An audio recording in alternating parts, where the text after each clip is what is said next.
Labdien! Es esmu Kārlis Zvejnieks, un man tas uzdevums iepazīstināt jūs, kas vēl nebijāt vakar šeit, iepazīstināt ar šī dienas viesi Aleksandru Pelēķi, manu draugu. Ar Aleksandru Pelēķi es iepazinos jau 1939. gadā, kad mēs abi kopā sākām baltu valodas studijas Latvijas Universitātē. Mēs bijām beiguši ģimnāzijas Aleksandrs Alūksnē, es Ventspilī, un tas bija laiks 1921. gadā dzimuši. Mēs bijām tā laimīgā paudze, ka bija dzimuši un uzauguši Latvijas laikā un pārdzīvojam parlamenta laikas, Ulmaņa laikas un visu Latvijas uzplaukumu mēs redzējām toreiz. Mūsu kursā bija daudz vēlāk pazīstamu cilvēku, kā piemēram profesors Edgars Andersons, dženiets Veltes Niķeri, dženiets Ingrīda Vīksna, Mudīta Austriņa, Mirdza Timma un no vīriešiem vēl Andrejs Johansons, tāpat Valds Grēviņš, Ilmārs Krasts, Bastiāns un citi. Aleksandrs turējās savā ziņā savu. Viņš bija pelēkā vadamals vai pusvadamals uzvalkā vienmēr ar prievīti ap kaklu, kāds viņš ir arī šodien. Un tuvāk vēl nācās ar Aleksandru iepazīties, kad mēs abi kopā iestājāmies filologu studentu biedrībai vai organizācijai Ramave. Un mūsu krustēvs bija Kārlis Draviņš, pazīstams vārds. Tāpat Jānis Bičolis, Jānis Andruks, Mārtiņš Zīverts un daudz citi. Mums šī organizācija bija nedēļas sanāksmes, un tur notika dzīvi disputi, ir valodā, ir literatūrā, un ciemējās daudz rakstnieki. Es atceros Pēters Aigers, Anton Austriņš un mūsu goda biedri bija profesors Ludis Bērziņš, Enģelīns, kas gan bija Letonijas korporācijas pārstāvi, bet viņiem patika nākt uz Ramavi. 9 no ramaviešiem bija atstāti pie Latvijas Universitātes sagatavoties zinātniskam darbam, tā kā tie būtu bijuši vēlāk tie, kas aizstāja Enģelīnu un Luda Bērziņa, docentu Kārkiņu un citus.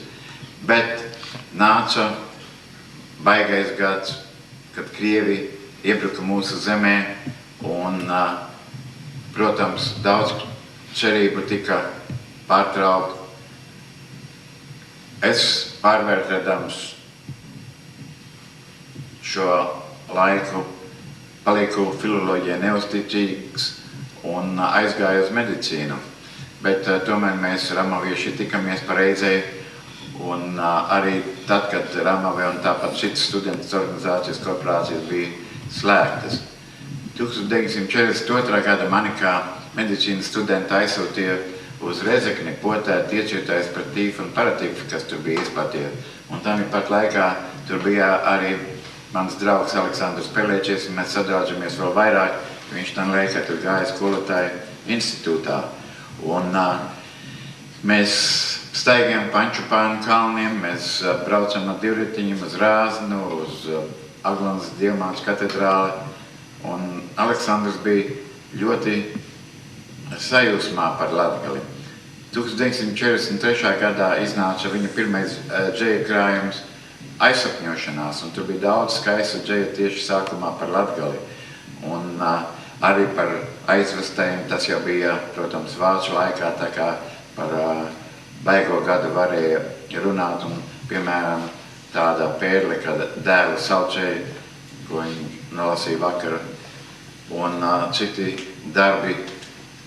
Tas bija liels notikums. Aleksandrs uzreiz kļuva slavens un populārs. Es atceros, kad meitenes jūsmēja pa viņam, lūdzu ierakstus viņa grāmatās Aizsapņošanā.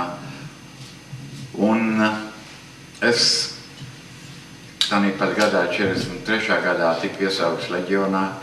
Man iedalījās sanitāra rotā kā mediķi, un bijām aizsūtīti pie Opočkas uz Krieviju. bet kad 15 divīzija bija smagi cietusi, atlikušo daļu pārsūtīja uz Vāciju, es vēl aizgāju, Aleksandrs Tanī laikā strādāja laikraksta Daugavas Vanaga redakcijā, kur bija Eriks Raisters un viņa draugs Kārlis Ķiesbergs un citi žurnālisti un rakstnieki. Un atvadījos no Aleksandra. Toreiz es vēl nezināju, ka mūsu nākošā tikšanās būs pēc 25 gadiem vai vairāk. Un Aleksandrs novēlēja man laimīgu ceļu, un viņš teica, lai notiek, kas notiek, jums es palikšu šeit, kas būs, tas būs.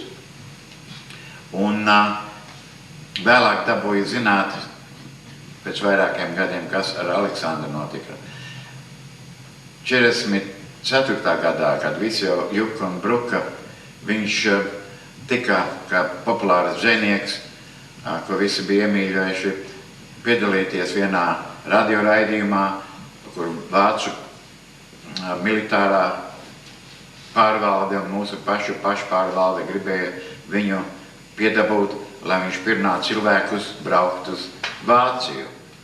Un, protams, tajā pusstundā bija daudz mīlestības džejoļu, mīlestība pret savu dzimteni, mīlestība pret iemīļoto meiteni, bet pašās beigās viņš noskaitīja savu džejoli, ko bija uzrakstījis, paliksim ar savu zemi. Protams, tas bija gluži pretēji, kāpēc viņš bija tajā radiofona raidījumā aicināts.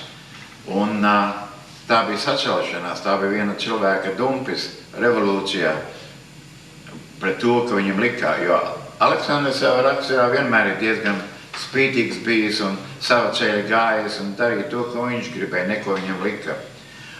Un, protams, viņš nevarēja vairs redakcijā atgriezties, viņš tūlīt pēc raidījuma pazuda un slapstījās pusotru mēnešu līdz oktobrim, kad Rīgu atkal ieņēma bolševiki, komunisti. Viņš slapstījās un vairījās arī no tiem, jo Aleksandrs, kā Rainis atšķīja, mēs negribam kalpot ne rietumam, mēs negribam vergot ne austrumam. Un tā viņš bēguļoja, viņam radās draugi, Valkas ģimnāzijas direktors, kas viņam tālu prom no Rīgas, domā, tur viņu neviens nemeklēs, iesaistīja skolotāju darbā, bet tur viņš varēja būt tikai 3 mēneši, jo viņš bija iesaistījies pagrīdē pret komunistiem. Un toreiz daudz nevajadzēja, kā vakar viņš nolasīja to džejoli, to sarkatisko džejoli par Staļina govu, kas tik patīkamais, ka tie cilvēki, kas ienāk mūsu zemē. Un pietiek viena drosmīga, bet neapdomīgi izteikta vai uzrakstīta vārda, lai cilvēki pazudinātu toreiz. Un tā arī, kaut kā viņš leipā zem segvārda, viņi tomēr bija atraduši un bija stukači, kas nodevēji, kas pasakīja, kas tas autors, un Aleksandru apcietināja, atrada pie viņa, kā komunisti to bija savā prātā nosaukuši pretvalstisku literatūru, un viņu vispirms ievietoja slavenajā Stabielā, kur daudzi cieta, un starp citu arī Jānis Medenis, ievēramais džejnieks. Tur viņš gandrīz kopā ar centrālu cietumu turpat gadu pavadītais cietumos. Un, kad es viņu satiku atkal pēc gadiem, 1973. gadā, mēs steigām pa Brīvas ielu, mēs gājām garam tai mājai, viņš teica, te es izgāju savu dzīves lielāko skolu. 1947. gada sākumā viņi nosūtīja uz Amūras apgabalu Sibirijā, tuvu Ķīnas robežai, laikam tikai kādas 30 kilometrus no Sibirijas, un tur viņš dabūja pavadīt 1/3 daļu gandrīz no sava mūža. Un viņš strādāja tur mežus līzdams, baļķis vilkdams un nesdams, baļķis vilkdams kā zirgs, viņam ir viens darbs tāds, ko viņš par to stāsta. Un dzīve, protams, izjūtama viegli nebija. Un kā arī vakar tika minēts, Ramūras upe bija aizsalusi un tur bija izliktas sliedes, kur ledus bija tik čiesi, ka tur varēja tad ar ziemas laikā mazu vilcieniņu tur braukt un tos baļķus izvest. Bet uzreiz uznāca pali un viss iebruka, ledus iebruka varbūt arī no daudziem cilvēkiem, kam bija tie sliedes jānovāc. Un apmēram 1000 cilvēki ieslodzīti apslīka un aizgāja bojā. Aleksandrs bija tuvu krastam, viņš bija viens no retiem, kas izglābās, bija slapš un pārsalis vēlāk ar plauša karstu un ilgi slimoja. Un Krievu tie načaļņiki un visi tie, kas uzraudzīja, tik daudz nebēdēs par tiem 1000 noslīkošiem, ka par tām vērtīgām sliedēm, kas arī aizgāja un nogriem upes dželmē. Man jāpiemina vēl viena lieta, un tā ir Rita, viņa Solveiga. Viņi bija samīlējušies un sarakstījušies, un Rita pāris reizes bija tāpat ciemos atbraukusi. Viņa strādāja par angļu valodas lektori Lauksaimniecības akadēmijā. Un viņi gaidīja 5, 10, turpat 15 gadus un domāja, ja Aleksandram 25 gadu ir jāpavada, viņi būs abi divi veci, lai sāktu ģimenes dzīvi un maz cerībās, ka viņam būs pēcnācēji. Tā Rita uzdeva savu brīvību un aizgāja un pārcēlās pie Aleksandra Amūras apgabalā. Viņa strādāja tur kā sanitāre un, protams, arī tur slimnīcās bija labāks ēdiens drusku un tas palīdzēja Aleksandram arī un varbūt palīdz izvilkt viņa dzīvi, ja viņš man teica vēlāk un tagad nesen vēl, ka no drusku pār 90 kilogramiem bija nokritis uz 46 kilogramiem, tā kā pusi no cilvēka. Mēs satikamies atkal ar Aleksandru 1973. gadā, kad es pirmo reizi biju aizbraucis uz Latviju, apšīmēt savu Ventspili ar savu sievu. Un Aleksandrs bija atlaists beigās pēc 23 gadiem, nepilniem 25 gadiem tātad, bija atlaists atpakaļ uz Latviju, uz dzimteni, bet viņam neļāva atgriezties savajā dzimtajā Alūksnē. Viņam bija jāpārceļās un jādzīvo manā pusē, Kurzemē, es esmu Ventspilnieks, kā jau minēju. Viņam bija jādzīvo Talsos, un tur viņš vēl tagad dzīvo. Mēs satikamies Bastie kalnā, un viņš nolasīja tikko pārtulkoto Edgar Allan Poe, slavnā amerikāņu dženieka The Raven, krauklis ar baismo referēnu Nevermore, vairs nekad. Un tā mēs domājam, ka Aleksandram arī vairs nekad uz Sibīru nebūtu jāatgriežās. Es prasīju, ko viņš Talsos dara. Tur bija Rita, viņa 9 gadu vecais Mārtiņš un Aleksandrs. Aleksandrs vairāk valodu pratējis ar augstskolas izglītību. Viņam Talsos atļauj strādāt, ko neviens negribēja strādāt, neviens cits negribēja strādāt. Un tas bija kā pracis mēslu izvadātājs, ateju tīrītājs, un tā viņš tur dzīvoja. Un viņš teica, ja man nebūtu Mārtiņš, mēs ar Ritu un Mārtiņu atgriezies atpakaļ Sibīrijā. Es teicu, Aleksandri, kā tad tā? Viņš teica, Talsos mūs neviens nemēģina sadraudzēties, neviens nemēģina satikt, jo kā nekā Aleksandram bija tas zīmogs, ka viņš ir politiski neusticams Sibīrijā savu sodu cietis. Un, protams, negribēja riskēt Aleksandru satikt un ar viņu draudzēties. Tagad laiki ir mainījušies, protams. Pagājušajā gadā, kad viņam svētīja 70. gada dzimšanas dienu, viņš teica Talsos tautas nams lūdzu no cilvēkiem, un viņi lepni uz savu autoru Aleksandru. Bet viņam tomēr tādā laikā, 73. gadā, kad mēs satikāmies, viņam vēl neļāva publicēties.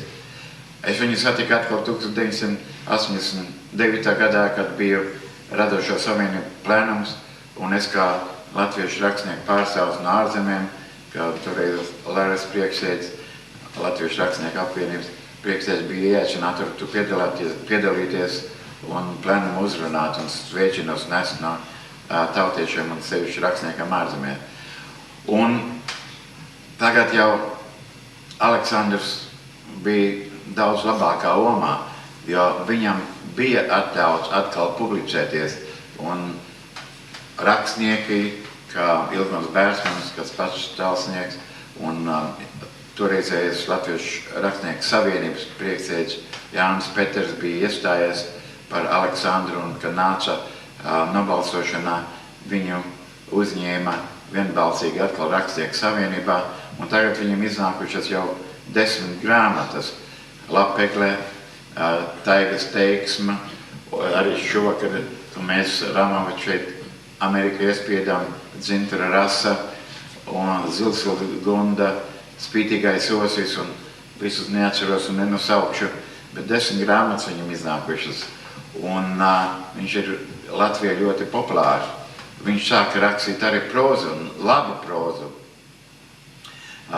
Viņam iznāca vispirms Aluksnes grāmata, un tā paplašinātā veidā arī Puisiskā dvēsele. Un tagad drīzumā viņam iznāk Sibīrijas stāsti, kas faktiski iznāca jau Latvijā, bet atkal tā cenzura vēl gluži apklususi nav. No pāri 300 lapusēm, ko viņš iesniedz, tā grāmata bija sarakus mazāk uz pusi, tikai kāds 140 vai 138 lapuses. Un daudz kļūdu un daudz labojumu, tā kā Aleksandrs to ir nemierā un Latviešu presas biedrībā ar Ojāru Jēganu un Kārli Ķezberu priekšgalā apņēmās iespiest šo viņa darbu. Un es ceru, ka šai grāmatai būs liels noiets arī šeit trimdā. Kad Aleksandrs bija Sibīrijā, viņam laimējās sarakstīties ar daudziem rakstniekiem. Viens no tiem bija arī, starp citu, Jānis Jaunsadarbiņš, jo viņam bija līdzīgi likteņi. Abi viņi bāra bērni. Aleksandrs bija uzaudzis bez tēva, savu tēvu viņš nekad savā dzīvē nebija redzējis, jo Aleksandra tēvs krita cīņās pret Bermontu, un ne arī tēvs redzēja dēlu. Un māte ar lielām grūtībām iznesa to grūtumus cauri, un Aleksandru uzaušanai sūtīja skolās, tāpat kā Jāņa Jaunsadarbiņa māte uzaušanai Jāni Jaunsadarbiņu. Un Jānis Jaunsadarbiņš daudz arī rakstīja Aleksandram, un Aleksandram vairākas džejas. Pēc tam, kad Jānis Jaunsadarbiņš nomira, Jānim Jaunsadarbiņam vēstulis uz aizsauli. Jānis Jaunsadarbiņš arī veltījis Aleksandram savu pēdējo dzeju, ko vispār Jānis Jaunsadarbiņš uzrakstījis. Tas bija veltīts tieši Aleksandram, un tas skanēja tā. Pieaudzis pelēkam mazliet sidrabā, un tas to ciets kā granīts. Tāda ir bijusi tava un mana dzīve. Godam, lai noliekam savas ļaunās un labās dienas, godam visas, ko valkājuši esam. Tas Jāņa Jaunsadarbiņa pēdējais rakstītais dzejoli. Un, jā, tagad Aleksandrs pats savā krājumā Via Dolorosa, kur arī viņš piedalījās, kur daudzi tie, kas cietušiem Sibīrijā cauri gājuši, Andris Līčits redakcijā, viņš min tādus vārdus. Tur mēs mācījāmies ienīst bendes un nelietību, bet dzīvi joprojām mīlam un joprojām ticam labajam savai zemē un savai tautai. Lūdzu, Aleksandrs, pārējā tavā rīcībā.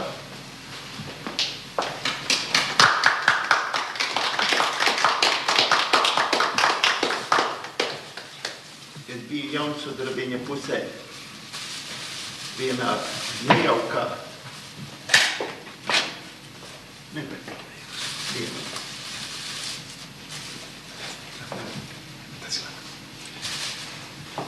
bija šķīdonis un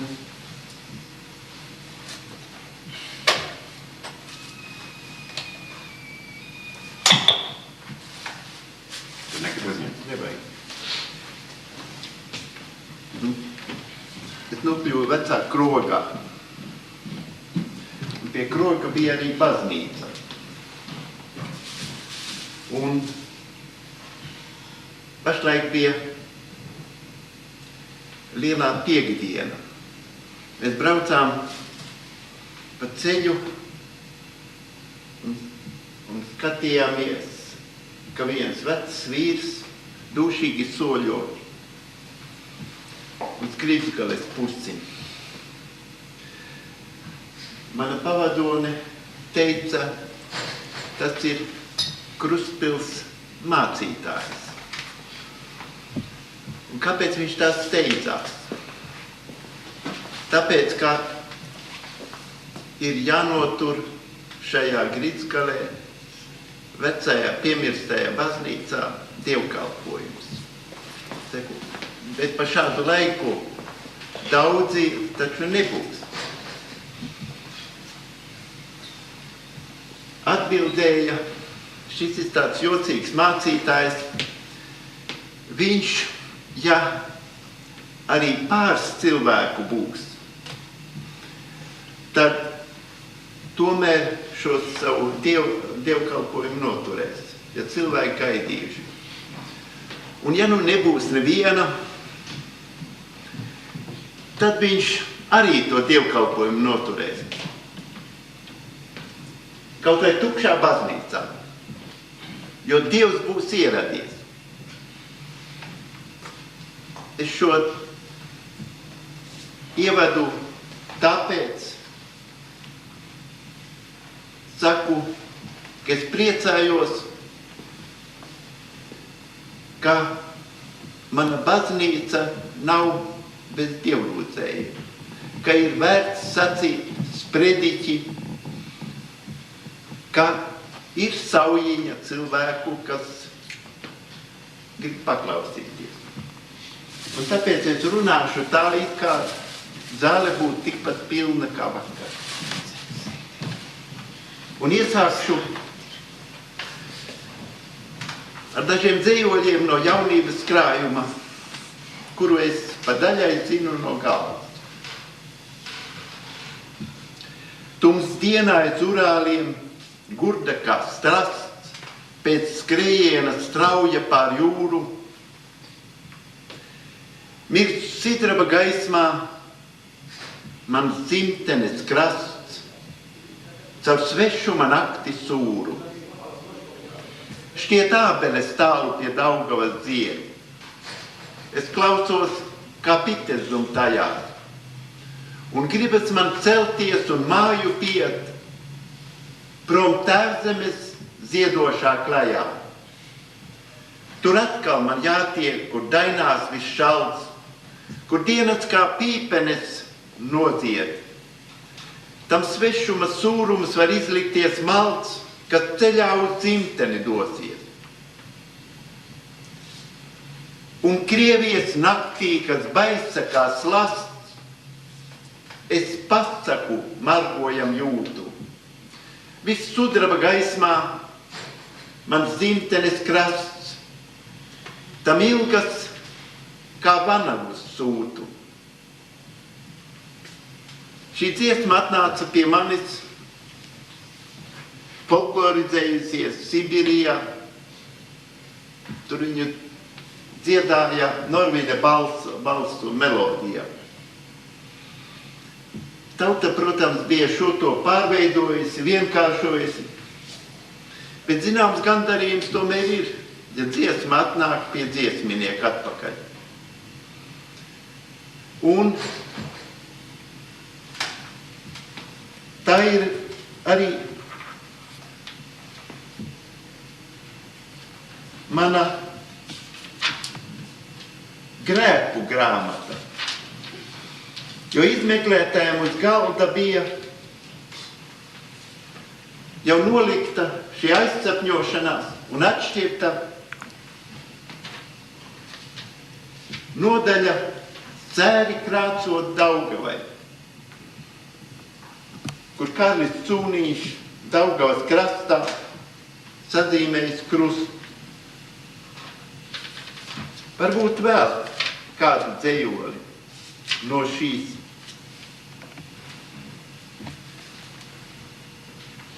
Māte veļu laikā. Cēri krācot Daugavai drūmā veļu laikā, cauri miglai saltajai man uz jums nu staigā. Nu jau gads kopš atsaro visas logu rūtis, kopš par tundru baismīgo vēsti neatsūtiet. Ņemšu baltu nezdogu, iešu melnu nakti, trimdiniekus meklēšu, kas bez krustiem rakti. Viegli gribu smiltis glaust, svētījot to mokas, lai tiem veļu kalnā jaust siltas mātes rokas.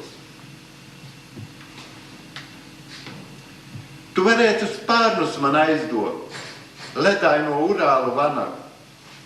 Uz dzimteni tālo un skaisto, sirds vēlats mūžīga maza. Tur birzis jau zied rudens gaisos, kā zeltainu matu košums. Iet sirmgallis, gurdeni kaisot, pa tīrumiem graudus spožus. Ik soli tam melnākā bēda krīt, gaišo sējumu skarot. Viņš nezin, kas staigās tā pēdās, centēju līdumu sarot. Viņš nezin, kas aizspiedīs acis, tai kas ik vakaru vēlu, ik vējam taujā, vai sacīs kaut ko par aizvesto dēlu. Tu varētu spārnus man aizdot un palikt te trimdā manā. Uz dzimteni mīļoto laistos, es straujāk kā kalnu vanags. Šai stundā nerunā bērns it nekā, pat netaujā vai mājās pārnāks tētis. Vien raugies sarkanbaltā karogā un Dievu lūdz, lai Latviju viņš svētī.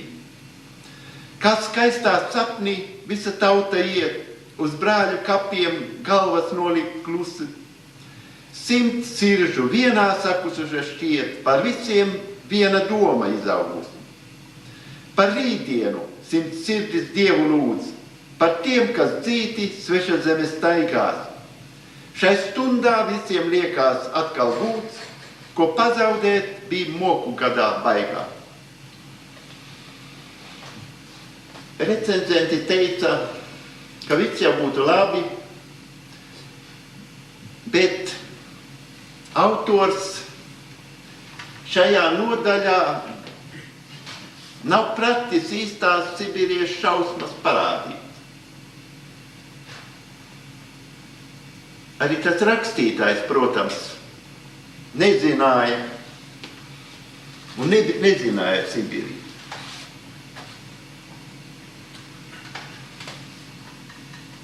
Bet izrādās, ka man pašam bija jāpārliecinās, kā tad tur tajā Sibīrijā īsti ir. Un varbūt bija mazāk patētikas, bet tomēr nekas melots nebija. Ne par to kalnu vanagu, ne par māti, kas sauc dēlus tukšās mājās.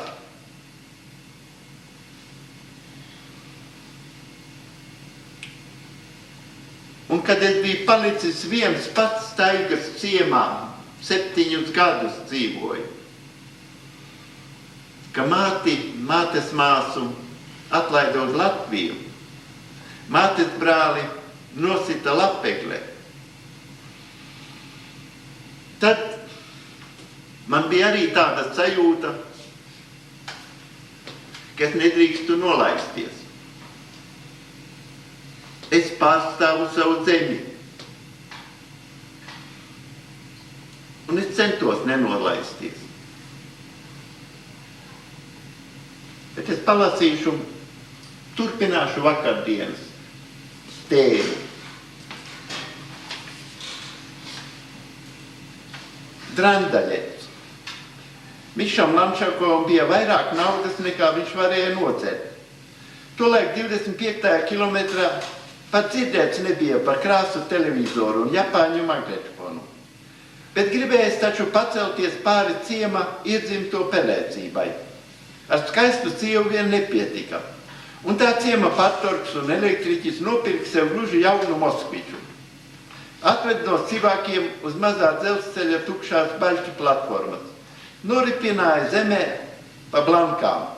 Man bija jājož uz zirgu bāzi pēc Ņepra. Kas nezina, mans ūdensvedamais zirgs.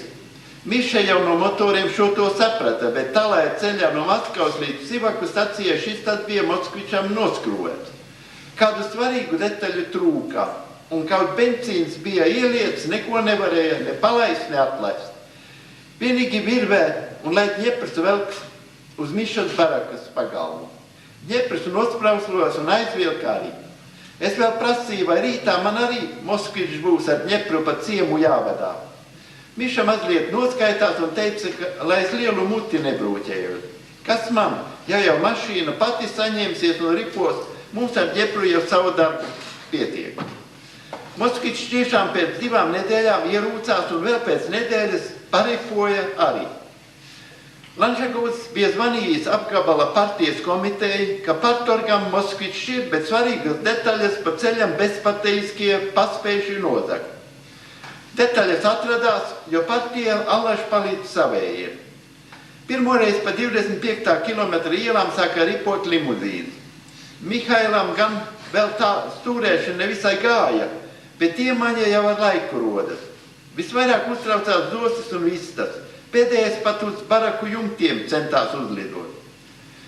Ciema bērni arī tika pavizināti. Man arī piedāvāja, teica, ka man bail, bet lai manu runci pavizina. Runcis no rūciena bīstījās un izlieca no joņojušās mašīnas. Tālais austrumos ar autoceļiem ir pabēdīgāk. Faktiski brauc tikai ziemās, kad jāved baļķi. Vasarās tropiskas lietus gāzes allaži izrauj platus grāvjus pa braucamo daļu. Tad tikai ar kāpurnieku var baļķus vest uz krautuvi pie dzelzceļiņa. Moskviču nācās glabāt malkas šķūnīti. Atslēgu šķūnīša durvīm priekšā piekāra, lai ciema puikas savukārt ko no limuzīna nenoskrūvē. Moj drandoļet, teica par Moskviču partorgs. Skanēja lepni, gandrīz kā samoļot. Tas tomēr traki, limuzīns ir, bet braukt nav kur. Vismaz uz maija vai oktobra svētkiem gribētos pauļot. Ja nav bijis izdevība redzēt biedru Staļinu mauzolejā, lai vismaz cieminieki paskatās, cik lepni var laisties pa Dzerauņas ielā. Lai būtu lielāka svētku izjūta, kādu puspudeli spirta ieņēma uz krūts. Brauciens iznāca varens. 7 vistas sabrauca un 3 zosas. Par vistām sūds. Satiksmes noteikumi par to nogandēšanu neparedz soda naudu. Bet par 3 zosīm samaksāja bodniekam Genādijam Semjonovičam 15 rubļus. Un visus tos kopā nodzēra. Bet tas būtu sīkums. Atceļās prieka un liksmības Mišas Drandoļets stabā iebrauca. Pats gan daudz necieta, tikai zilumi zem abām acīm un viena roka lausta. Bet limuzīns gan pēc avārijas izskatījās bēdīgs. Viss spožums pa galam, priekšējais stikls lauskās, durtiņas neatvērt, neaizvērt. Labi, ka stikls ārā, pa to izlīda. Labi, ka sievu un bērnus tajā auļošana nebija mašīnā līdzi paņēmis. Iestūma Drandoļetu malkas šķūnī. Man zirgs atkal bija talkā jāsauc. Tagad vai uz pašu Kremļi jāzvana, lai piešķir jaunu autiņu. Šķūnī virs mašīnas bija ierīkota vistām lakta. 7 vistas, 8 gailis. Varat iedomāties, kāds izskatījās maskavietis jau itin drīz pēc pelnītās atpūtas. Taņa ņem lupatu un siltu ūdeni, nomazgā vistu nedarbus. Mihails autoritīvi sacīja sievai, bet Taņa nebija tā komandējuma. Tavs Drandoļets to arī mazgā, atbildēja. Tas stāvēja Moskvičs visu apķēdzīs tukšā malkas šķūnī. Sākumā bija nodoms pārdot, bet kas sadauzītu mašīnu pirks un kā to dabūt uz Civakiem. Es atkal piedāvājos, ka Dņeprs tos 25 kilometrus aizvilks. Es sēdēšu zirga mugurā, un lai Miša pie mašīnas stūras, kad būs jāpagriežās, lai taurē, jo taure darbojas arī pēc avārijas. Pēc putiena mēs ar Dņepru darīsim visu vajadzīgo. Šoreiz Miša noskaitās ne pa jokam un nosauca mani par nelabojumu antisovietistu. Tā ir, gribi otram palīdzēt un vēl gandrīz izredzes nokļūt no jauna leģeri. Skumīgi, ka tālu no Maskavas Daigas ciema elektriķis tikai ar Iļiša spuldzīti var spīdēt. Drandoļetu, malkašķūnī, nezināmi zagļi pamazām tā aptīrīja, ka pat riteņi kaut kur aizlipoja. Uz šofera sēdekļa Taņa Svista citpausta ar izperēja 15 cālēnus.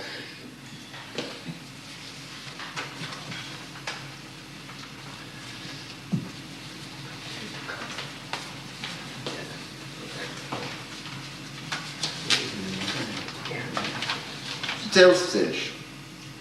Uz citu dzelzceļu skatuts griez, no mūžības pusnakts vēlās. Tavējo cēlāries bērni spēlēdamies, šo visas pasaules nelaime. Zem katra gulšņa 3 vīri guļ un tur to ģimdeņu rokām, un ešaloni, kas pāri brauc pāri pasaules mokām.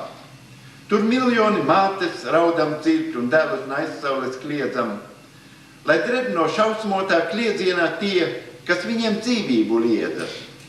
Vai pieminēt miljoniem līgavu, kas velti augs mīļotos mājās, vai bērnus, kas tikai sapņojot ar vecākiem sarunāja.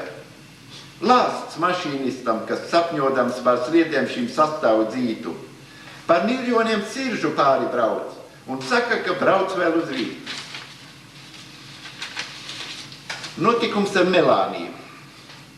Pēc tam, kad badā mirušo kapos Melāniju miroņi gandrīz pie sevis aizrāva par tām svecītēm, kuras viņa no manis dabūja un aizdedzināja saviem badā mirušajiem bērniem, Mašeņkai, Vjaņušai un Fjodoram, dažus mēnešus pirms mūsu aizbraukšanas uz Latviju, svelmaina augustā dienā vecīte atnāca pie mums ciemos. Rita domāja, ka viešņa pie viņas kādas vajadzības pēc. Bet Melānija sacīja, viņai jāparunā ar Arkādjeviču, tas ir ar mani. Apsēdamies mūsu Malkas laukumā uz tu nolikta soliņa. Malkas ielas 3 metru augstumā mūs aizsēda no ciema ziņkārīgajiem.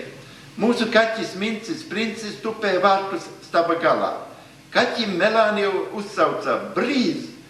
Laikam lieta, par ko viņa atnākus ar mani runāt, ir ļoti slepena. Bet runāšana bija tāda. Arkādjevič, lūdzu izroc man kapu, kamēr es tev varu vietiņu parādīt. Badā mirušo kapsēdā, kur mani bērniņi zemē iekašāti. Pie krūplās lapeglītes. Bet kā tad tā? Izīdorovna. Jūs taču vēl esat dzīva, un dzīviem kapu nerod. Bet, ja jūs aizbrauksat, neviena nebūs kam paprasīt. Gribēju prasīt ciema muļķītim Nikolajam, bet viņu aizveda uz nabagu māju. Tad natniek vienīgi tev palūgt. Tu arī tāds pajocīgs un nesmiesies par vecenītes vēlēšanu. Pie tam, ja Zauhos saimniecības vadītājs Boris Vadevičs tev liek, tu arī kapus rodz. Tad nu par lūgšanu, pakalpo arī man. Es jau negribu par velti, sudraba gabalu tev iedošu. Viens vienīgs man vēl ir spilvēnā iešūts. Ne jau par tavu pēdīgo sudraba gabalu. Bet, ja tu lūdz, ņemšu lāpstu un cirvi un iešu uz to vietu, kur tu gribi gulēt. Gājām. Parādīja man rokamo vietu. Saku darboties ar cirvi un lāpstu. Melānija apsēdās turpat uz cintiņas vai senas kapu kopiņas. Nu ņēma lakatu no baltajiem matiem un sāka dziedāt. Cik sapratu, tas bija Senslavu raudu dziesmas. Un viņa, kamēr es kapu raku, pati sevi apdziedāja. Kungs apžēlojies par nabaga Melāniju. Visi mani mīļie sen pie tevis aizgājuši. Es vienīgā vēl dieviņam nepieņemta. Tāpēc pieņem mani šajā kapā, ko Arkādjevičs pašlaik rokas sviedrus piedurknēs laucīdams un lapegles caknes ar cirvi cirzdams. Apmēram tāda bija Melānijas raudu dziesma pašai par savu mūžības ceļu. Vārdi atkārtojās, jo pirmajā dzirdēšanā Dievs un svētie var neieklausīties. Bet viņiem jādzird un jāatver debesu vārti Melānijai, kurā jau 100 gadus mocīsies staigā ar badu un bēdām. Daudz šausmu pieredzējusi un negrib, ka vilki viņas kauliņus izvazā, kā to izdarījuši ar bērnu un vīra kauliem, kad nebija spēka dziļu bedri izrakt. Kungs apžēlojies, ņem mani pie sevis, atdari debesu vārtus savai verdzenei Melānijai. Stundas 3 darbojoties, kaps bija gatavs.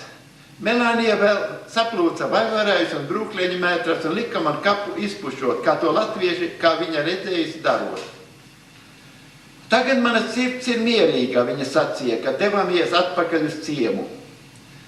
Kad tā stunda būs klāt, ciema mežsargs iejūgs savu dzirdziņu un aizgādās mani uz šejieni.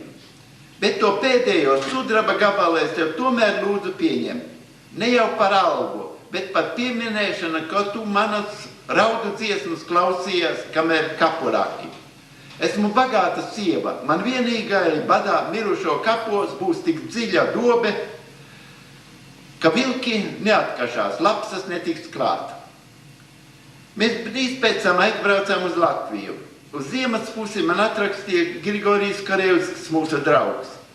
Citu jaunumu ciemā nav, tikai mēs svētā Nikolaja dienā tavā izraktē dobē atdevam zemei Melāniju. Viņa līdz pēdējiem pieminēja tevi, Aleksandrs Arkādjevičs.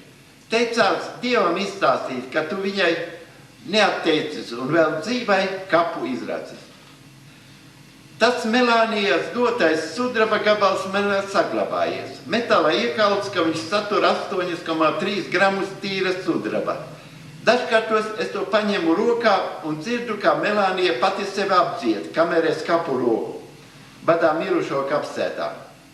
Lai mūžīgs miers tev, Izidorovna, aizrunā par mani Dievam kungam un svētajam Nikolajam.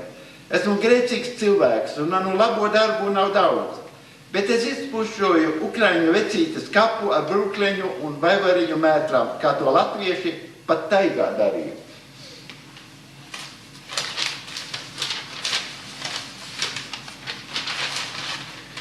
Līdz zaļam cintiņam.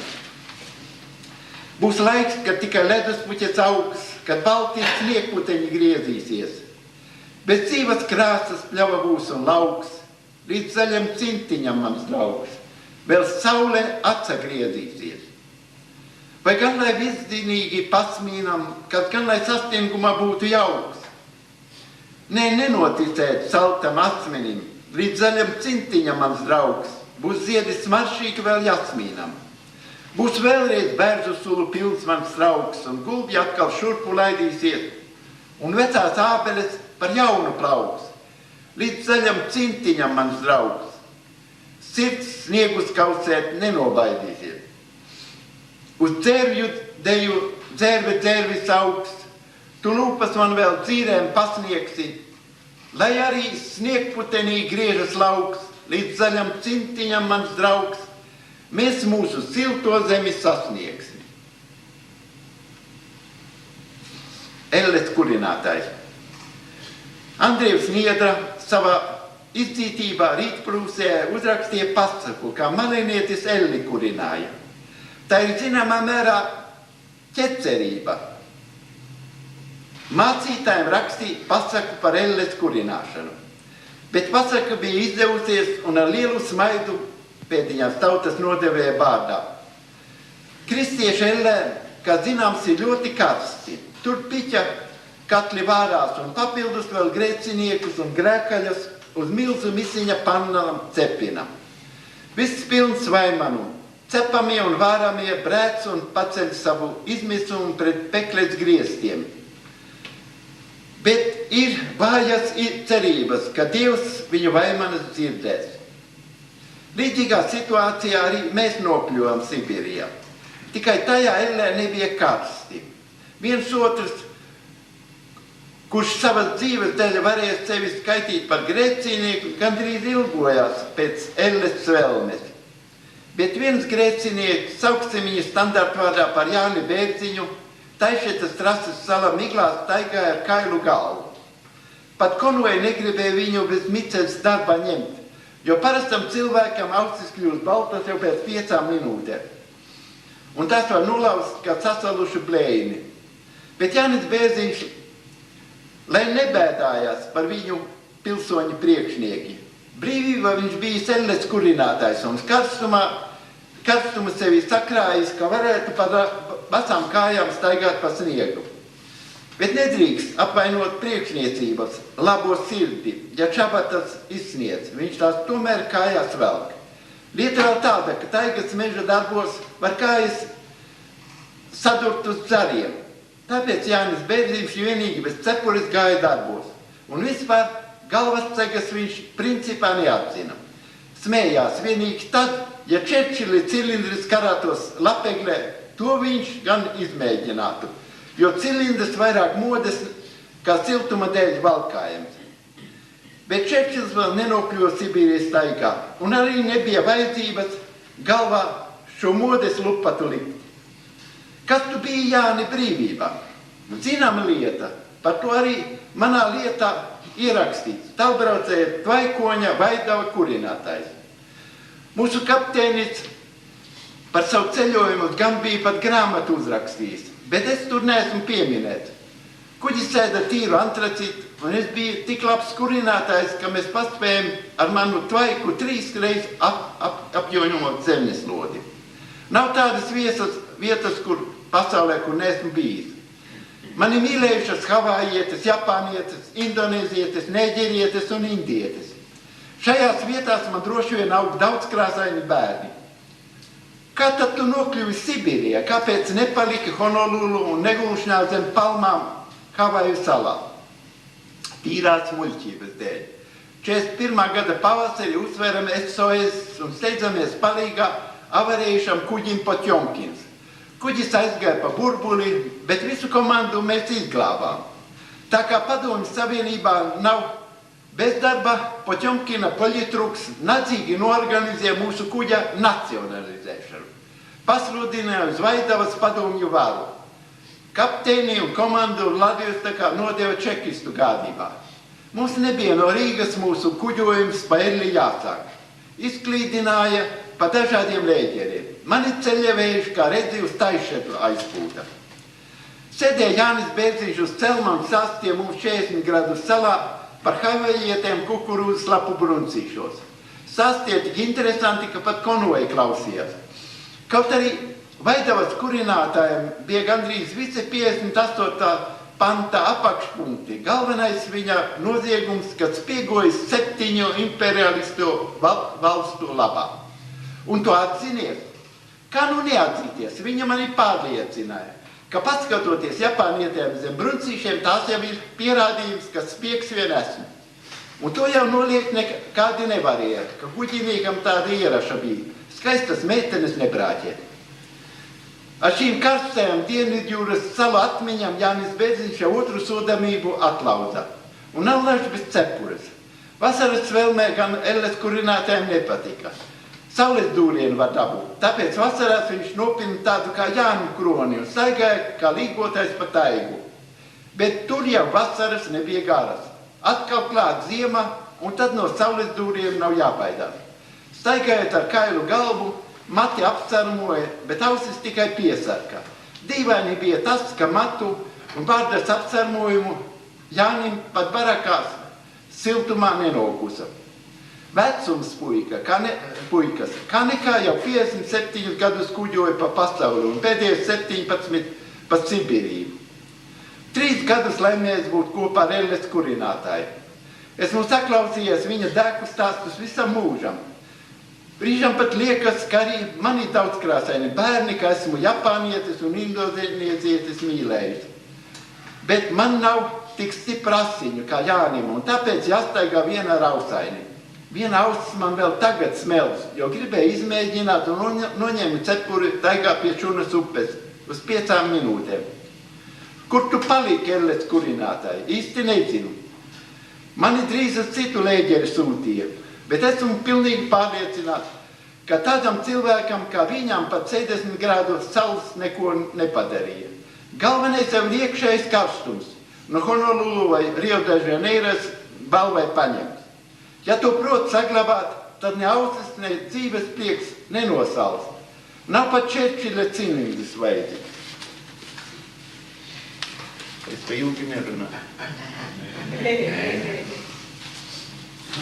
Dziesmēm par dzejnieku godu. Jāsāk vien lamāties, kaut tu vai pērļu zvejnieks. 9 amati, 10. dzejnieks. Caunējiet lamatās, lamatas klaps. 9 amatos dzējai kaps. 9 amatos dižmaņa gods, uzslavas raksti, naudas pods. Tai vienā amatā gluži nekā. Vējš tevi kramā tas, dzirksti šķiļ klāt. Taču, lai arī mums svešs naudas pods, lai tikai nesatums dzejnieka gods. Jodam, lai pārējie 9 godi. Ugunīs vārījies zvans vētrā notim. Ziniet, kas nezināt, draugi, to. Godā nav augstākā, kā tas viens gods. Un ja par šo godu, dzejnieka godu, lai mēs kā nākās cīnīties, protam. Skrandās var staigāt, rāceņus ēst. Ja mēs ar dzeju, karaļa mēs. Ja mēs ar dzeju un dzeju ar mums, bedrē mestiem pat nav jānoskums. Iesim dzejnieki no naudas poda, izrakt aprakto dzejnieka godu. Pateicība. Tagad, kad rimusi necilvēcība, tagad, kad satītas dzeloņu stiepules, tagad, kad neskan vairs rītos uz skaudrumu modinot rūsas un asiņu saēstas sliedi.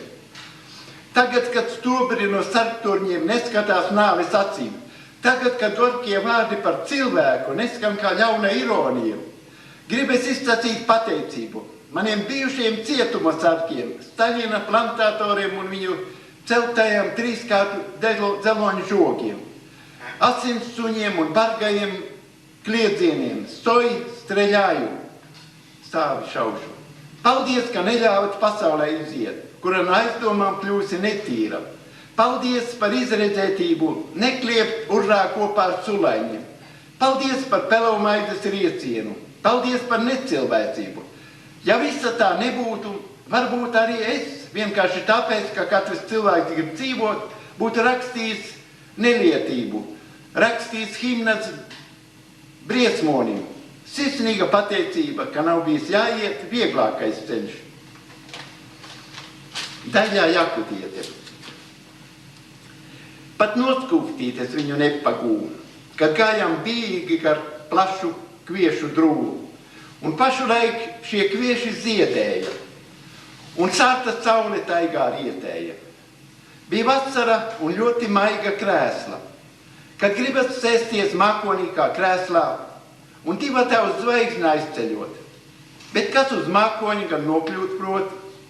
Mēs roku rokā atgriezamies ciemā un runājam, ka precēsimies ziemā. Šis vakars mūs kā kviešu tīrums vīst un vargos puteņos vēl sacildīs. Bet it nekas no tā mums neiznāca. Tā vēlējās, lai jakutiski mācos. Un apprecēja viņa šamans kāds. Es arī tiku kādās aicināts. Tā mana mīļā tagad šamaniete. Sit bungas, pavēl saulēm nenorietēt.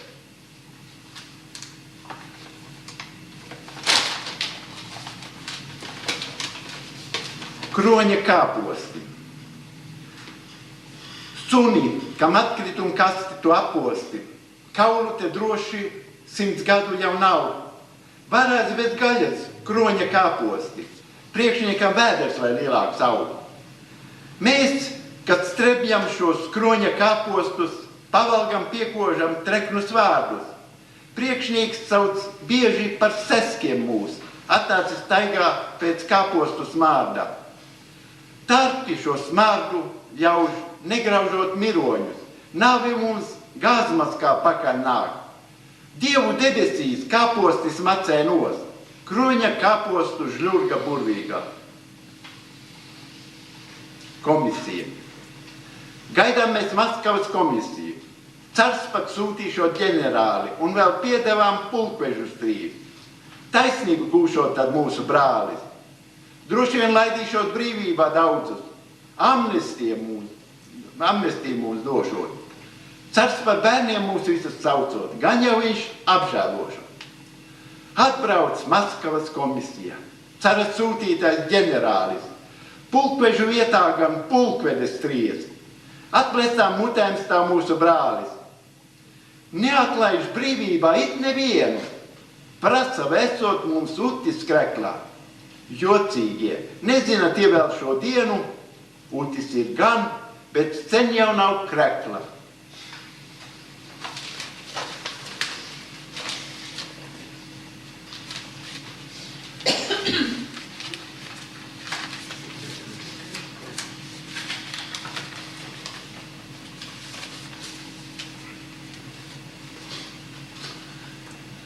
Velnu dienestā.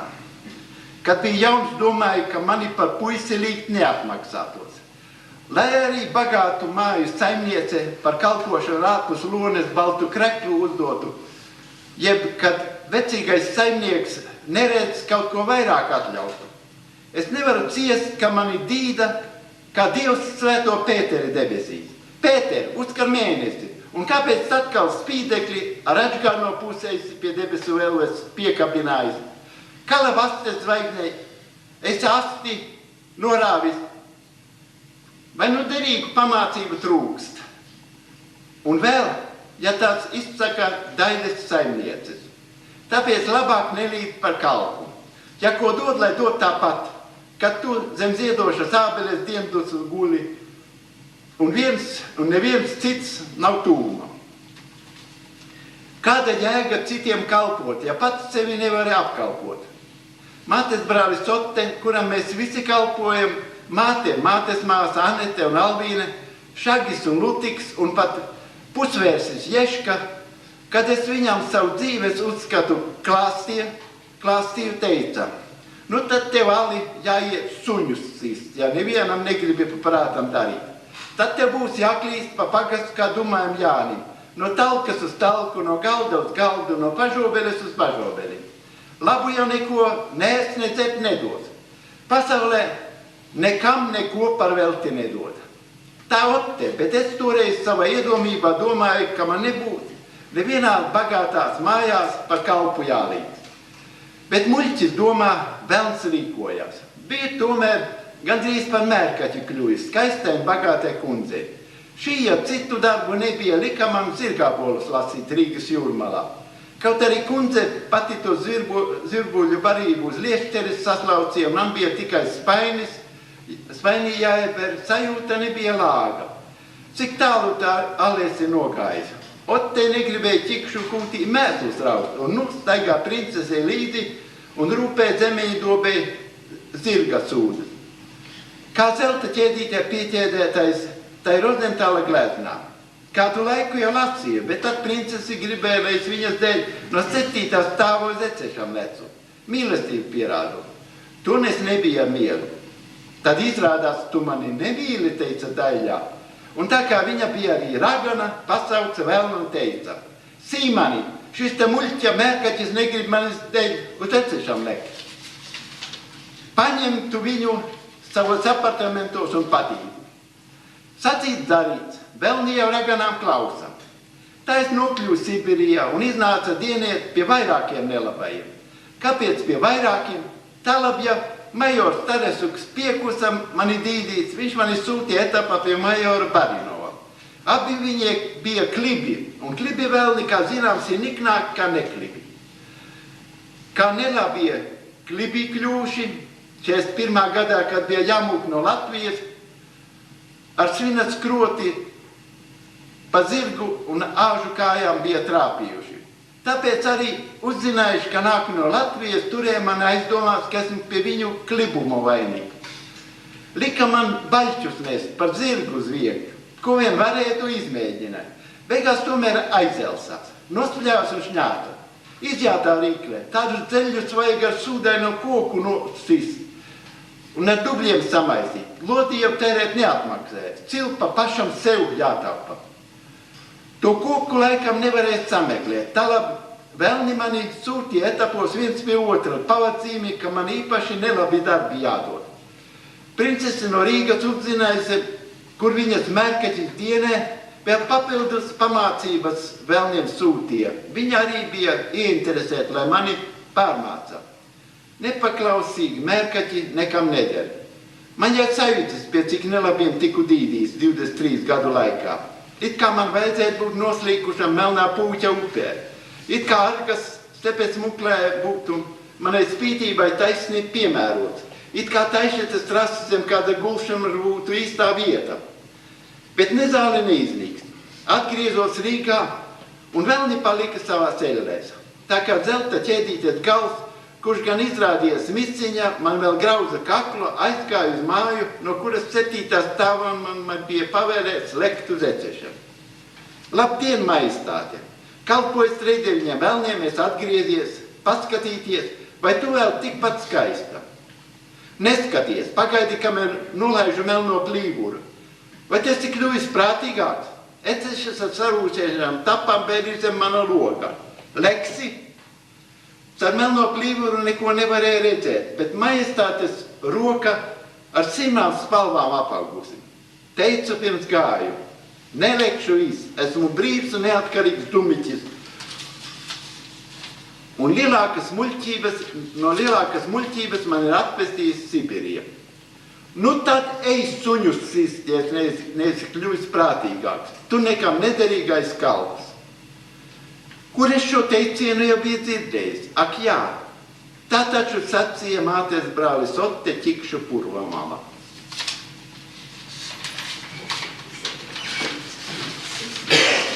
Arī vien 61. gadā rakstīts cejolis. Slavas dziesmu tēvam un skolotājiem. Ak ūsas varenās, vai apdziedāt jūs spēšu, 100 cūkām kniepšu astēs, lai tās kliedz. Pa gadu simteņiem mums nebija tik daudz mēslu, kā tagad viens tu vieglu roku sniedz. Vēl gaudēms lops uz kapiem mūzi ievainotu, top trekni klenderi kā vaļinu, un sētnieks iemērts mēslos vecus lotu, lai uzgleznotu staļinu. Vai jums neliekas, ka tagad jums jāparunā? Ja jūs iepazīstāt, man vēl klausīties. Galu galā ir dalīta darba principi. Parunājot jūs arī, jo tas mācītājs Grīdzgales baznīcā teica sprediķi un kā šad tad paprasīja, bet Dievs, vai tu esi aizslēpies aiz ēķelēm?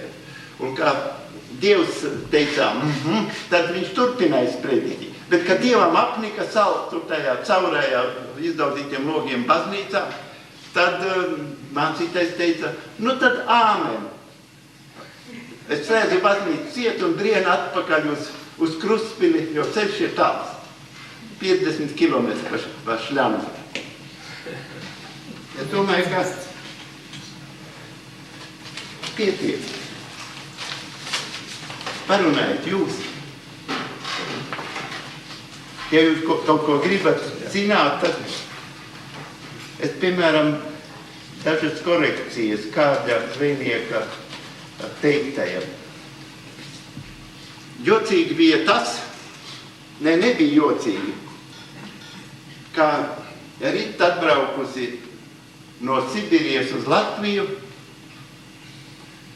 arī bija spiesta slaucīt ielas. Jo tādiem cilvēkiem, kas tik klaji parādījuši savu nepadomju, nostāju, neko labāku nevar uzticēt. Man jau arī ieteica tas pats Ilgonis Bērsons, kuru Kārlis nosauc par vienu no maniem labdariem. Viņš ieteica, ka tu nokļūsi Talsos, aiziet redakciju. Es teicu, nu labi, man kā dzirdu, tur ir viena no Alūksnes vidusskolas biedrenēm, tāda Ārija Hermane, tagad kā Gustavsoni, Naidkāris redakcija arī sacīts, ka jāiet, kāpēc man neaizkāpt. Mana skolas biedrene teica, ziniet ko, dzejniekiem tas nav pats piemērotais darbs. strādājot redakcijā, jūs savu talantu nokausiet. Nu, kā nevar. Vēlāk viņa stāstīja, ka sāka man publicēt Talsu laikrakstā, ka viņai pa katru publikāciju jāzvana uz čeku un jānolasa pa telefonu tāds un tāds dzējolis un jāprasa atļauja, vai var publicēt vai nevar publicēt. Un ka instrukcija joprojām pastāv tāda, ka nedrīkst pat par redakcijas slieksni tādu cilvēku slēgs. Un Rita atkal prasīja, nu kāpēc? Vidusskola meklē angļu valodas skolotāju. Kāpēc tu nepiesakīts? Taču vēl aizmirst uz valodu nēsti. Nav nozīmes iztiks ar Krievu, kas angļu valodas stundās mācīs. Angļu valodu pasniegt Krievu valodā, bet tādiem nav kur tur meklēt. Un tā mēs bijām ārpus likuma un tīri labi jūtamies. Jo notīri savu ielas gabalu, uzkaisīja smiltis, vai sāli un trīs. Nekādas rūpes nav. Svešā baznīcā nav jāiet sprediķis. Savējā var, bet savējā baznīcas bija visas tālu. Un tā es 15 gadus pēc Sibīrijas nostrādāju tos pašus nejaukos darbus Talsos. Un čekisti izplatīja valodas, ka Pelēcis demonstrē tēlo mocekli, jo mēs viņam piedāvājam, lai viņš, gandrīz iznāk tā, ka piedāvā, lai čekas priekšnieku palīgoja, bet viņš pats negrib. Un sastie to visu, visādi centās un visu, ko darīja. Bet, tie 15 gadi bija laimīgi pagājuši, un 82. gadā, kad man uzņēma rakstnieku savienībā, es vēl kādu laiku tāpat raku kapus, tīrīju ielas un nemaz netaisījos nekur kādā. Tad no Rīgas tiešām sacīja, vai vajadzīga kāda palīdzība, vai tā, vai tad, tāda nepieciešamība, neblamēt taču organizāciju. Ja jūs domājat, ka blamēju jūsu klanu, taču spiesta lieta nav mani turēt. Tad, tomēr nostrādājis 15 gadus, 1. oktobrī pēc 15 gadiem es iesniedzu atlūgumu, ka tā un tā. Sakarā ar aiziešanu pensijā pārtraucu darboties. Ja skaitītu pēc izpēļņas, ko es nopelnīju, tur mēslus vezdams, un tam pensija iznāktu apmēram 50 rūpju. Bet man laimējās tā, ka tajā laikā bija iznākusi Salūksnes grāmata. Un gudri cilvēki ieteica, lai iesniedz to izpēļņu no izdevniecības, ka tik un tik tur. Un tad iznāca labi. 120 rūpļu pensijas bija. Tas bija par 40 rūpļiem augstāk, kā man dienas izpēļņa. Protams, viens otrs apskauda.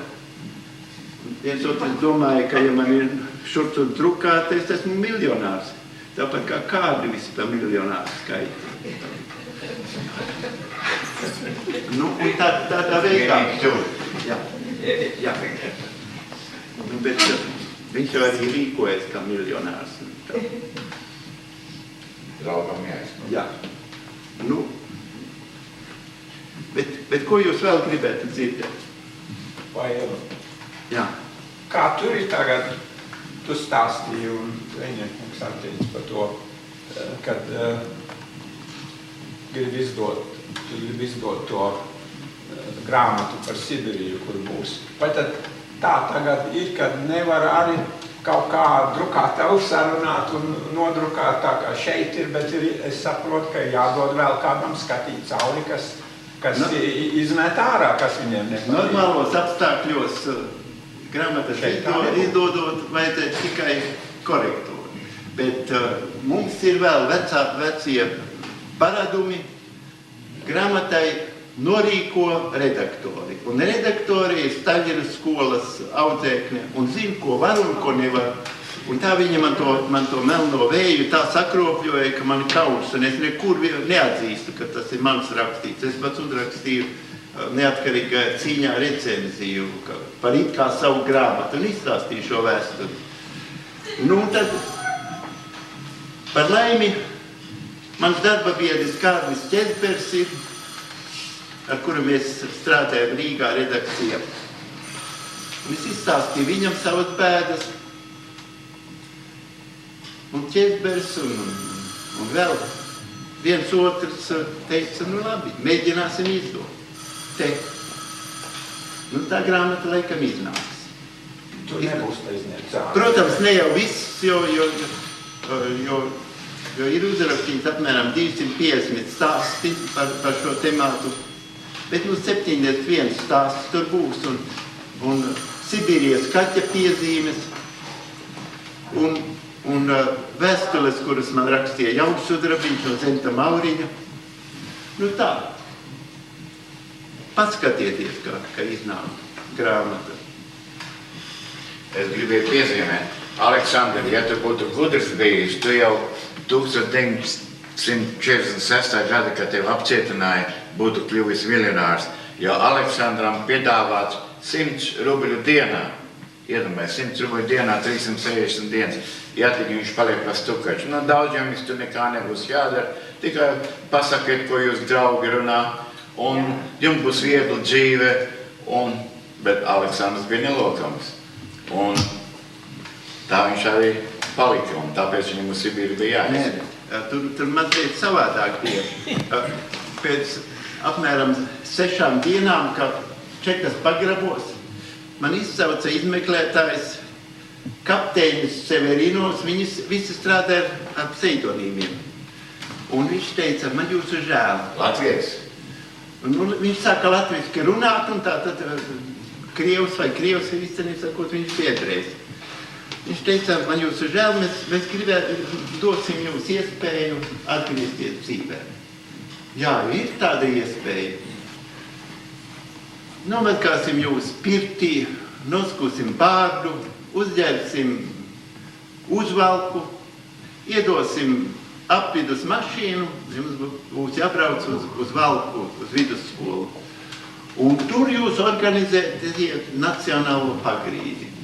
Mums jāzina, kāds jaunatnes noskaņojums ir. Un jūs tajā skolā cienīja un tā. Tas nebūs grūti. Mēs jau viņas tūlīt neņemsim ciet šīs meitenes un puišas. Un viņš bija izbrīnējies, ka es teicu, vediet atpakaļ uz 8. kameru. Šīs variants man neder. Nu, kas tad? Katram lēģerniekam jau ir solīts viss. Un dvēseli varēja pārdot par 15 bļodiņu un 100 gramu liekas maizes. Bet es nebiju mantkārīgs. Kā nebūtu iztiksim bez tās liekās bļodiņas un bez maizes. Un kā redzat, tā nekas iztikām. Un to jau vēlāk atgriezos taustos, tad teica, ka mums ir vajadzīgi savi cilvēki. Un tad solījies 100 rubļu par visiem tiem gadiem. Un arī man nekas daudz nebūtu jādara, teiksim, bet jāiet uz visam sanākšanām un jāpiezvana vai jāaiziet, ko runājas. Izteicās Māris Čaklais, ko Jānis Peters un vispār tā. Es teicu, bet jūs esiet jocīgi. Pēc 23 gadiem Sibīrijā jūs man kaut ko tādu piedāvājat. Bet jums neliekas, ka neriebies tas. Ak, viņš teica, smalkās jušanas riebjās. Vai tam vienam tas jādara? Un mēs darām. Un jūsu profesija ir tāpēc, jo jums tas jādara, bet kā nebūtu, man nevajag ne tās rehabilitācijas, ne to 100 rubļu. Mēs tīri labi iztiekam.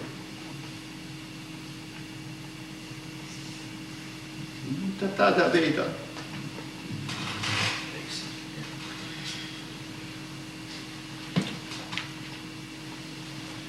Paldies, tālāk, cienīts Saša, par vakaru un par šodienu. Paldies par tiem jaukiem mirkļiem pagājušajā gadu novembrī, kad bija pie tevis. Man bija dots 10 minūtes būt tavā dzīvoklī, bet iznāca drusku garāk.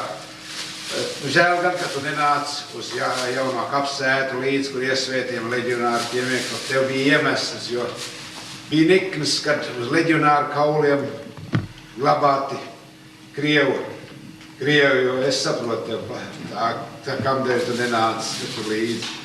Paldies par to, ka tu esi mūsu ciemos bijis. Paldies tev, Kāra Kureš Krišs, ar braukšanu līdz tam. Paldies Zvejnieku kundzei par ciešanu līdzi, viss tas braucienu. Un varbūt nākošajā jūlijā vidū mēs redzēsim, es atkal tavs. Paldies tev, vecās. Paldies! Paldies jums visiem, un pakavēsimies par tās kafijas, un vēl privāti parunāsimies, varbūt ir dažas tādas lietas, ko negribu prasīt, te ir skolas biedri, klases biedri, vai no Alūkas varbūt var parunāties, un mums nekur nav jāsteidz, mēs visi esam penzināri. Paldies, draugi! Nu, varu sakot, kamēr Dievs nesacīs aiz izpostītām mērķelēm, ka viņam nav laika vairāk klausīties, mācītājs jau runās jau. Viņa amats ir runāšanas. Tāpēc, kad sunim jāriet pēc mēnesi. Ja visi būtu tāds kā tu, Aleksandri, tā Latvijā būtu daudz tagad citādāk. Nebūtu vēl visi tie čekisti augstos amatos. Bet, jācer, ka tie arī tiks kādai daļas. Man jau tāpēc, ka es izstāstīju par šo te Ūbeli, kā viņš Celtiņa baznīcu jauca nost un kā Alūksnes brīvības pieminekļi novāca un ar somu granīta plāksnē sev pagalmu izrotāju un vēl stāstīja visi. Bet viena mūsu klases skolas biedrene šo kādi Ūbeli pamatīgi nobaidīja. Viņa pagājušā vasarā ierādās Alūksnē. Aģita Ķiploka jums ir viena no Latviešu apvienības vadošām darbiniecēm. Un viņa ienāca iekšā tā kā saimniece. Aģita ir grūta ar veselību, viena plauša viņai tikai, bet ienāca tā. Ak, jūs esiet te, kur bija zālājs un puķu dobes, akmeņus tagad salikuši. Ak, jūs esat starp sienas uzbūvējuši, vai tad mūsu mēbeles esat nokurinājuši, un kur grāmatas palika un tam līdzīgi. Aģitas tēvs bija kapteinis Ķiploks, tā kā nobaidījis visu. Un šie grib izzināt, ka brauks paņemt īpašumu. Aģitē ir arī brālis. Aģitē ir atbildējusi, jums jābūt gataviem tagad, katru brīdi. Un viņi tagad Ūbelis dzīvo kā uz pulvera uzsprāgt gaisā. Un ir runa, ka piemineklis arī jāatjauno. Un viņš ir par to baznīcu Zeltiņu teicis, ka viņš pats ziedos savu pensiju, lai to torni uzcelt augšā. Bet ka baznīcā ir mākslīgo mēslu noliktava bijusi, torni varbūt varētu izbūvēt, bet smaka tāda iekšā, ka dievlūdzēja raud bez mācītājs prediķiem.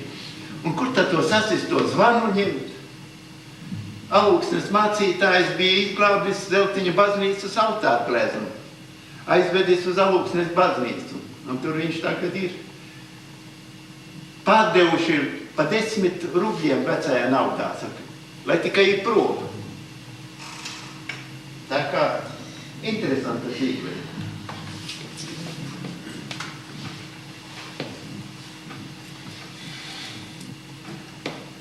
Nu, vēl gan, ka baznīca varēja būt pilna. Baznīca varēja būt pilna, tad varētu arī ērģeles paspēlēt un Dievu varētu nosēdināt, teiksim, tādā ērtākā krēslā, lai viņš arī paklausās sprediķi, jo Dievam arī ir interesanti sprediķi paklausīt. Un Dievs jau izšķir arī, vai tāds mācītājs ir cienīgs sprediķi sacīt, ja viņš būtu jāpatena. Kā zināms, Latvijā mācītāji ir ilgus gadus bijuši arī lielais vairums tādi ielikteļi, kas no kanceles norunā frāzes un arī ziņo par draudzes locekļiem un visu ko. Bet tagad kaut kā ir savādāk. Es uzzināju, ka bijušais Alūksnes mācītājs un mans skolotājs Gustavs Kņezinskis arī ir dzīves. Un ka viņš drīzumā būs te, un es teicu Tālivaldim, lai pasveicina no manis. Mums ļoti labas attiecības bija. Es esmu daudzas baznīcas dziesmas viņa uzdevumā sacerējis. Viņš tikai negribēja, ka Dievs kungs ir mūsu stiprā pilsta melodijā, jo tā tomēr baznīcas himna un to tik Mārtiņš Luters var viņu. Bet, beigās bija ar mieru arī tā kā. Sapratamies ļoti labi, un ticības mācībās man bija apaļš piecinieks. Jā. Tā kā Bībeles bija izlasījis jau 8 gadu vecumā, kaut arī visi teica, ka mācīties pa mazam gabaliņam lasot, jo, ka visi izlasot tevi sajūkot prātā. Izlasīja kā interesantu stāstu grāmatu. Un tagad man māja arī kādas 7 bībeles, tad skaitā arī Gliks. Un arī te izdotā faksimils Glika bībeles. Tā kā... Vai pie Ceimera kundzes attika? Ko? Pie Ceimera kundzes, ka tā jau toreiz bija ticības mācību, ja tagad... Nē, Kņezinskis man bija. Un vēl mēs gājām arī pie, pareizticīgo mācītāju. Jā. Un es viņu arī esmu aprakstījis puisis, kad vēselē, kā viņš mums cik interesanti stāstīja. Viņš vēl pareizticīgiem māca.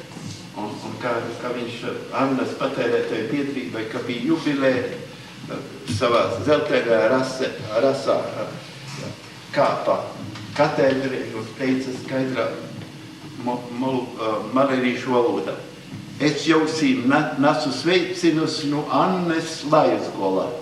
Viņš neko neteica, viņš ticību, jo Anna ir augšat gals un lejas gals. Un priesteris Jansons bija ārkārtīgi interesants cilvēks. Viņš stāstīja mūžīgi par siltu pavasara miglu tā Annas lejas galā un daudz ko tādu. Vispār mums bija izcili labi skolotāji. Kadrīz neviena slikta skolotāja nebija. Un tie, kas bija slikti, tie ilgi nenoturējās. Es gandrīz nokļuvu arī Alūksnes vidusskolā, jo, kad ierados pēc bēgdams no Krieviem, Alūksnē, tas satika savu sešklasīgās pamatskolas pārzini Alfredu Ruņģi. Un tas teica, ka vai Dieviņ tik labi, ka es tevi sastopu, mums vajadzīgi skolotie latviešu valodas. Saku, vai Alūksnē pavēlu, jo 3 pieņem. Bet uz Valku, manis pēc. Un es kļuvu par Valkas skolotāju. 3 mēneši. Ko? 3 mēnešus tik. Nepilns.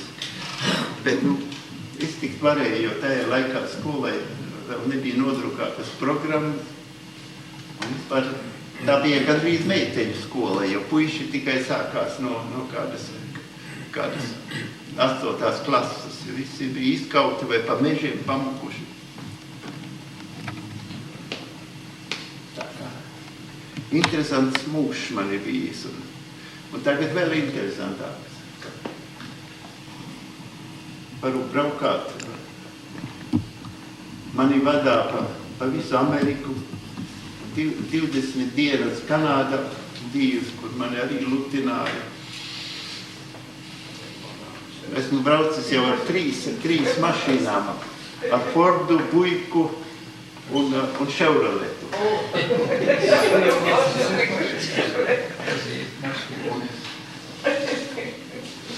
Gan jau vēl kā gadīsies. Tikai problēma, kā man nokļūt atpakaļ Toronto. Netiks. Jā.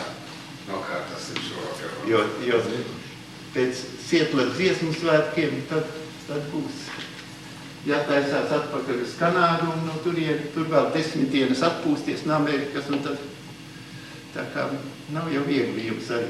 Kad tu būs atpakaļ Latvijā? Atpakaļ pēc 17.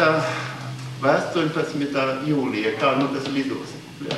Ja lidmašīna izturēs. Mēs ar Viktoru Jā, Latvijā, mēs reizē braucam. Jā. Tad, ja kādu vēl grāmatu atrodat, atvediet. Atvedis vēl kādu. Viņš jau man no plaukta izņēma. Jā. Un tu jau biji noslēpis pagrabāt vēl dažas pašas vērtīgākās. Bet, Pagrabāt.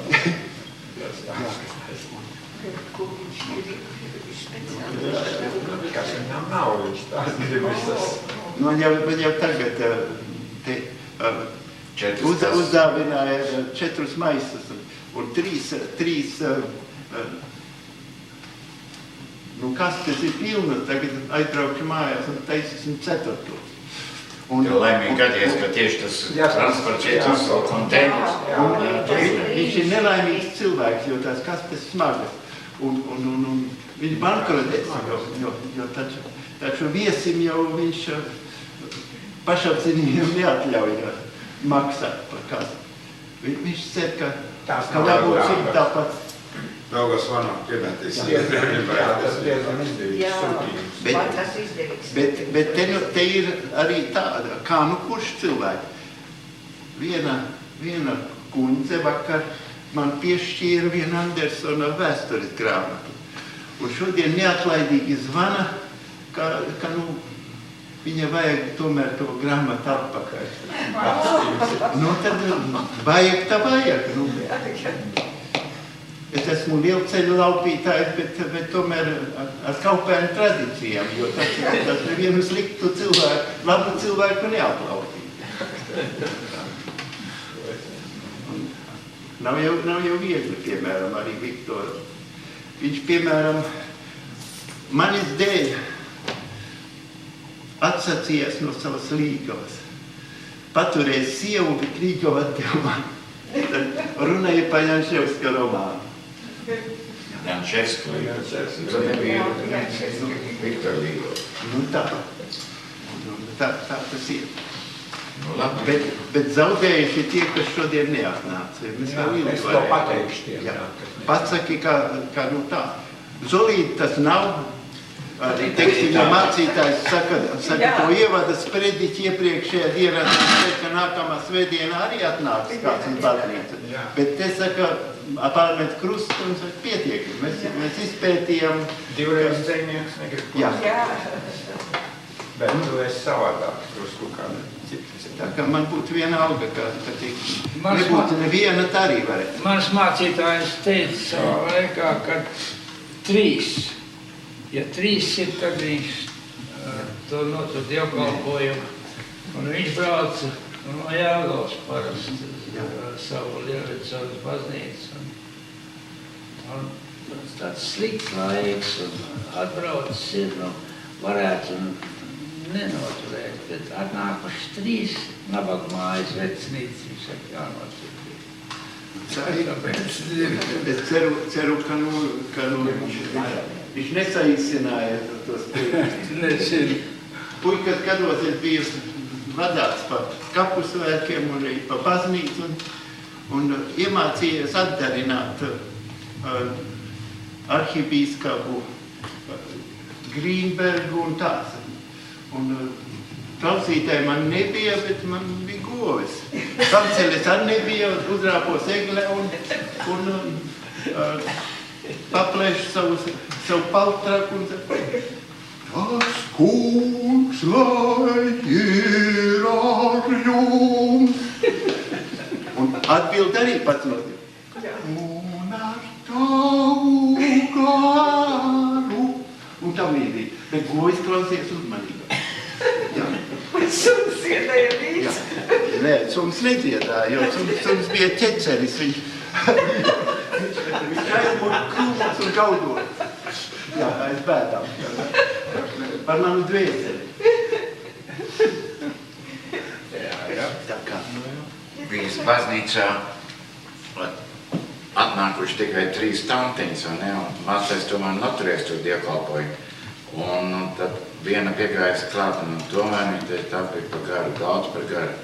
Viņš teica, kāpēc tā? Viņš teica, ja man ir 20 godas, tad es visu vecumu gājuši viņam priekšā, bet ja tikai 3, tad tikai maza košķīti. Nu, jā. Tā kā. Un es esmu tagad pat apgādāts ar baterijām un ar lentām. Visu Ameriku es varēšu aizvest līdzi. Un es savu draugu Kārli apbrīmiedzu par to, ka viņi tajā laikā, ka man nebija dolāru nevienu, viņi piespiedu nopirkt šitoties. Es teicu, man vajag un cauri. Viņš jau pārdzīvoja, bet tomēr tā kā visa pasauli tur par miljonāru, kāpēc man arī drusku? Es domāju, tu arī esi mūsu uzlādējis ar baterijām, ar jaunām baterijām no tavas puses. Par to, ka tu esi pārdzīvojis un tavs mūžs tiešām bijis reibs. No Sibīrijas līdz Amerikai. Ticību un humoru saglabājis. Jā. Kā jūs zinātu, cik laba skaņa ir šim aparātam.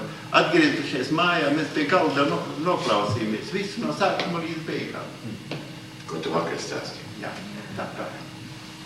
Un šodien mēs neieslēdzam, jo tā draudzes dziedāšana pa vāju, ja 3 tantiņas dzieda, tur varētu domāt, Kanādā tas koris ir vārds. Mana runāšana jau tāds mācītājs, kas runā. Tu esi dziedātājs, mēs ir klausītāji. Nu, jā. Nu, bet tomēr tā kā.